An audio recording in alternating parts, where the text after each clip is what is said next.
Praise the Lord. जय मसीह की। खुदावंद यीशु मसीह में आप सबको सलामती मिले।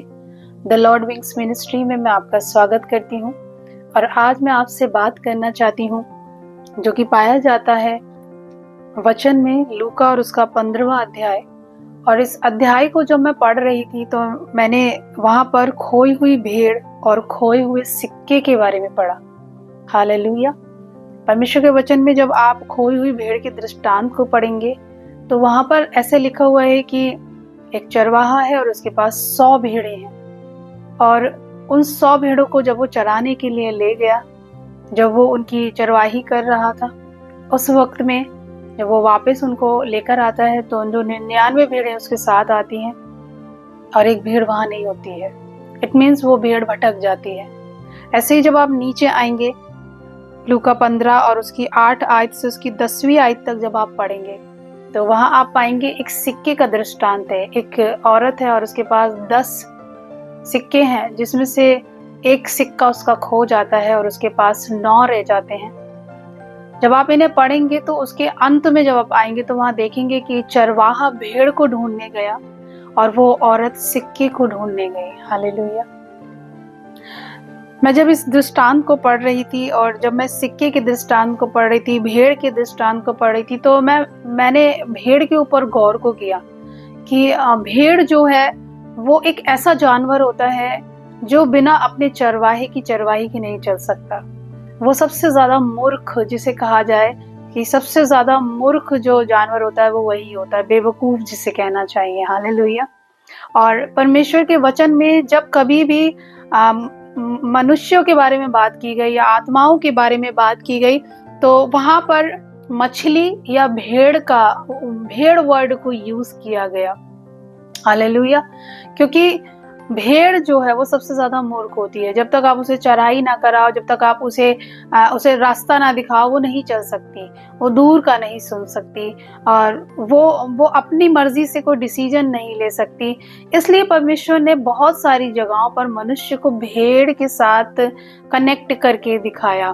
तो जब मैं इस भेड़ के बारे में पढ़ने लगी तो मैं सोचने लगी, प्रभु सच में आपने वचन में एक बात बोली कि आपने जगत के मूर्खों को चुन लिया। हालेलुया। जब मैंने भेड़ के बारे में सर्च किया, मैंने उसके बारे में जानकारी निकाली तो मैंने यही जाना कि जो भेड़ है वो सबसे बेवकूफ जानवर होता है और परमेश्वर ने वचन के अंदर सबसे ज्यादा मनुष्य को भेड़ के साथ ही मिलाया कि जो भेड़ होती है वो मूर्ख होती है। और प्रभु ने वचन में कहा कि मैंने इस जगत के मूर्खों को चुन लिया ताकि ज्ञानवानों को लज्जित कर सके। हालेलुया। तो परमेश्वर यहाँ मुझसे बात कर रहे थे या आपसे बात कर रहे हैं। इन दृष्टांत में वो खोए हुए सिक्के में भी मुझसे या आपसे ही बात कर रहे हैं। अब मैंने सोचा कि खोना क्या चीज है, मतलब क्या है खोने का। आखिर हम लोग जो है हम खो कहाँ गए हैं। आपको क्या लगता है, उस जो चरवाहा था उसके पास 100 भेड़ें थी, उसके पास 99 तो थी ना, एक ही तो खो गई थी। क्या फर्क पड़ता है, वो 99 के साथ अपनी चराई को कर सकता था। उस औरत के पास 10 सिक्के थे, एक ही तो खोया था, 9 तो बाकी थे ना, वो 9 से भी काम चला सकती थी। लेकिन वो एक को क्यों ढूंढ रही थी, वो एक भेड़ को क्यों ढूंढ रहा था? क्योंकि हमारा परमेश्वर किसी को नहीं चाहता कि वो नाश हो, किसी भी एक जीवन को नहीं चाहता कि वो नाश हो। जितने लोग आज इस सर्मन को सुन रहे हैं, जो इस मैसेज को सुन रहे हैं, जो इस टीचिंग को सुन रहे हैं, मैं आपसे कह रही हूँ, यदि आपको ऐसा लग रहा है कि आप आज भटक गए हैं तो आपका चरवाहा आपको आवाज दे रहा है। हालेलुया। आपको वो ढूंढ रहा है कि वो खोया हुआ सिक्का कहाँ है। उसी पुत्र की तरह जो उड़ाऊ पुत्र है, जो अपने बाप से लड़ झगड़ कर चला गया है, सब कुछ लेकर चला गया है, उसको ऐसा लग रहा है कि वो अपनी बुद्धि से सब कुछ कर सकता है। उसको ऐसा लग रहा है कि इस जवानी में उसने जो डिसीजंस लिए हैं वो बिल्कुल करेक्ट हैं, वो राइट हैं, बस उसका बाप रॉन्ग है। लेकिन पता है उसे कब अपने पिता की याद आई, जब उसने सब कुछ खो दिया और वो वापस आया। यही चीज खुदावंद मुझसे और आपसे चाहता है कि मैं और आप वापस आए। मैं जानती हूँ, हो सकता है जिस तरीके से वो भेड़ उस गड्ढे में गई थी और जब उसका चरवाहा उसे ढूंढने आया था तो जब तक उसने आवाज नहीं की होगी, जब तक चरवाहा उसे आवाज ही देता रहा होगा, मेरी भेड़ कहाँ चली गई।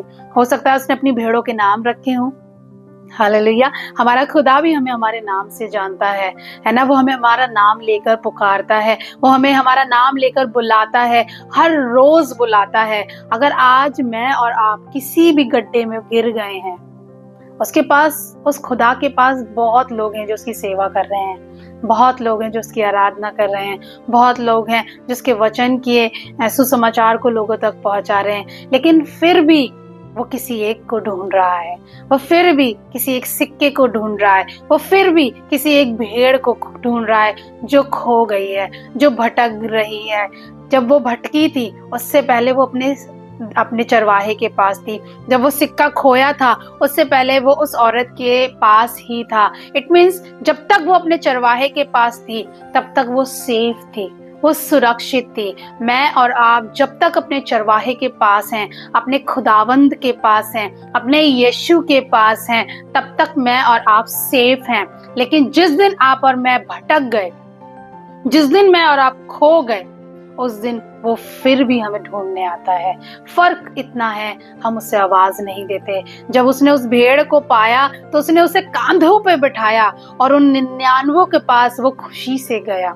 आज वो मुझे और आपको ढूंढ रहा है। मैं और आप आज किस गड्ढे में गिरे हुए हैं? उसने कहा वचन में, मांगो तो दिया जाएगा। उसने उसमें तो लगाया है, एक वर्ड है तो। मांगो तो दिया जाएगा। इट मीन्स उसके हमारे लिए एक शर्त है कि मुझे और आपको आवाज देनी पड़ेगी।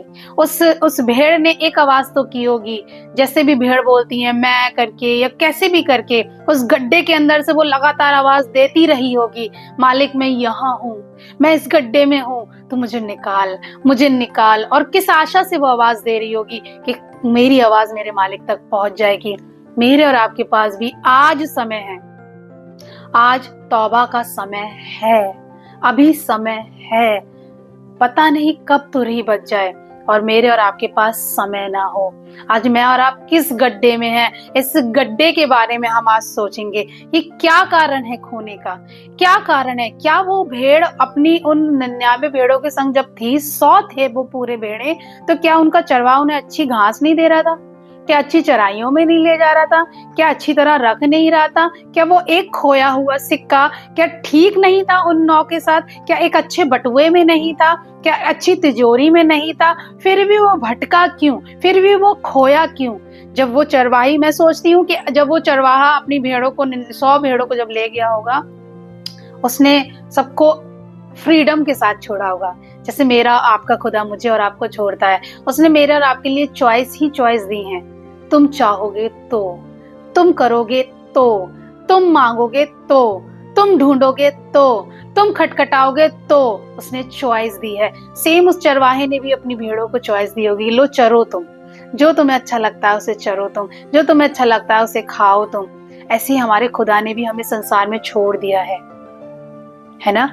लेकिन हम किसी ना किसी गड्ढे को चूज कर लेते हैं। हमें ऐसा लगता है यहाँ पर ज्यादा अच्छा है, ये घास ज्यादा अच्छी है, लेकिन हमें नहीं पता उस घास के आसपास कोई गड्ढा है जिसमें अगर मैं और आप गिर गए तो निकलना नामुमकिन है। लेकिन हमारा खुदा फिर भी कान लगाए रहता है कि मेरी कौन सी बेटी मुझे आवाज दे रही है, मेरा कौन सा बेटा आज गड्ढे से मुझे आवाज दे रहा है। ये कौन से गड्ढे हैं, ये खोने का क्या कारण है? ये कारण कुछ और नहीं, ये सिर्फ सांसारिक अभिलाषाएं हैं। आज आप शायद सांसारिक अभिलाषाओं में फंस गए हैं और आप निकलना चाह रहे हैं। आवाज दीजिए अपने चरवाहे को। आज आप चिंताओं में हैं, चिंताओं के गड्ढों में फंस गए हैं, आवाज दीजिए अपने चरवाहे को। आप बीमारियों के गड्ढे में गिर गए हैं, आवाज दीजिए अपने चरवाहे को। आप अपने डिप्रेशन में घुस गए हैं, आवाज दीजिए अपने चरवाहे को। वो तो सुनने के लिए खड़ा है, वो तो ढूंढ रहा है मेरी कौन सी भेड़ किस गड्ढे में है।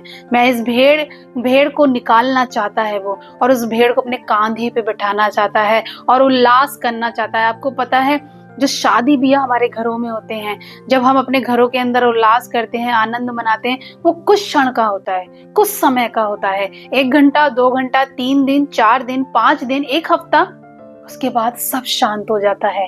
लेकिन ये आनंद जो एक पापी के बचने का होता है, एक पापी का पश्चाताप करने का होता है, उसका आनंद स्वर्ग में मनाया जाता है, उसका आनंद स्वर्गदूत मना रहे होते हैं। अगर आज आप किसी भी गड्ढे में हैं, आपके पास ये मौका है। अगर आप कहीं खो गए हैं, वापस आ जाइए, आवाज दीजिए अपने चरवाहे को। वो आपको निकालना जानता है, उसे पता है अपनी भेड़ को कैसे निकालना है, क्यों ढूंढना चाहता है वो मुझे और आपको। उसके पास 99 हैं, उसके पास भी 9 सिक्के हैं, लेकिन फिर भी एक सिक्के को पूरे घर का झाड़ू पोछा करके उसने ढूंढ ही लिया। और जब ढूंढ लिया तो अपने अपने पड़ोसियों को बताया, देखो मेरा एक सिक्का मिल गया, देखो मेरा एक सिक्का मिल गया। सेम उसी बात को आप अपने जीवन में रखिए। जिस दिन मैं और आप पश्चाताप करके वापस आएंगे, जिस दिन मैं और आप उस गड्ढे से वापस निकल कर आएंगे, उस दिन स्वर्ग में उल्लास होगा। अगर आज आप किसी भी गड्ढे में हैं, उस भेड़ की तरह, अगर आज आप खो गए हैं उस सिक्के की तरह, तो सोचिएगा कि कहाँ खो गए हैं। अपने आप से एक सवाल कीजिएगा, कहीं मैं खो तो नहीं गई, कहीं मैं खो तो नहीं गया। और अगर खो गए हैं तो इस गड्ढे से आपको आपका चरवाहा आज निकालने जा रहा है। बस आपको क्या करना है, अपने चरवाहे को आवाज देनी है। प्रभु आप सबको बहुत तायत से आशीष दें। आमीन।